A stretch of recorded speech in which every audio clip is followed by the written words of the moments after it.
I found my boyfriend's second phone. I wish he was cheating. Me and my boyfriend started dating around 6 months ago. It was the first relationship I've ever had. I had never been so happy.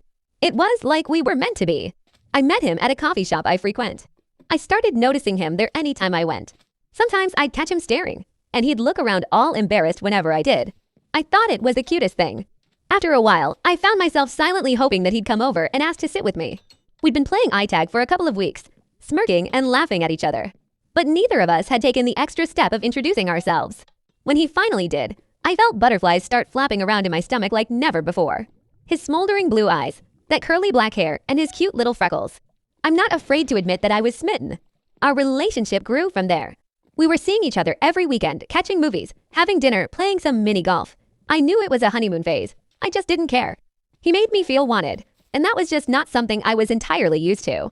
He'd show up with my favorite flowers, favorite candies, always knew the right thing to say. I don't want to ramble. I just can't get over how perfect I thought he was. Things started to go a bit sideways one night at a sleepover at his house. I had gotten up to pee late at night, and as I grudgingly dragged myself to the bathroom, I could have swore I heard the vibration of a phone coming from his sock drawer. I was too tired at the time to really pay it any attention, but it was still fresh in my mind the next day. I asked him about it, and he got defensive enough for me to become suspicious. He showed me all of his drawers, though, and there was no phone in sight. That kind of subsided my suspicion a bit. A few weeks went by without issue. We never argued. He made me feel like the only girl in the world. Then we had another sleepover. Yet again, after he was fast asleep, the vibrations of his cell phone came echoing, this time from his closet.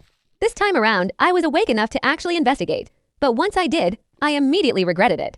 Hidden within an old shoebox that was buried beneath a stack of blankets, I found it. A second cell phone.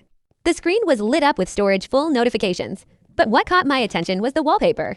It was me, asleep in bed. I wasn't even the wallpaper on his actual phone.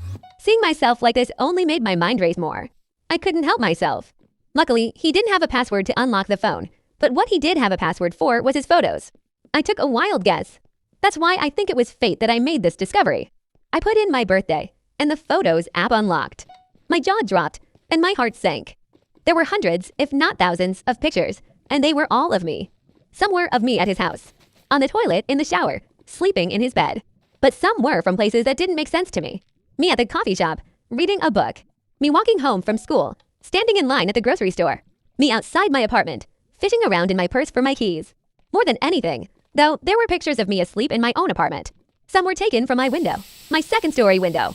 Others were taken from inside the apartment. I kept scrolling, and the more I did, the more terrified I became. The photos dated back to at least 2 years ago. Family dinners, early morning jogs, study sessions in the library. I was getting sick to my stomach. As I scrolled, a noise from behind me snapped me out of my trance. The sound of my boyfriend's bed creaking and squeaking from his shifting weight. He called my name.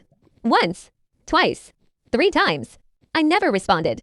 I heard his footsteps rush up behind me. They stopped a few inches from my back. Instead of asking what I was doing, apologizing, or even attempting to grab his phone, he began laughing, cackling like a madman. And as I stood there, too paralyzed to turn around, he finally spoke again. "Happy anniversary, sweetheart."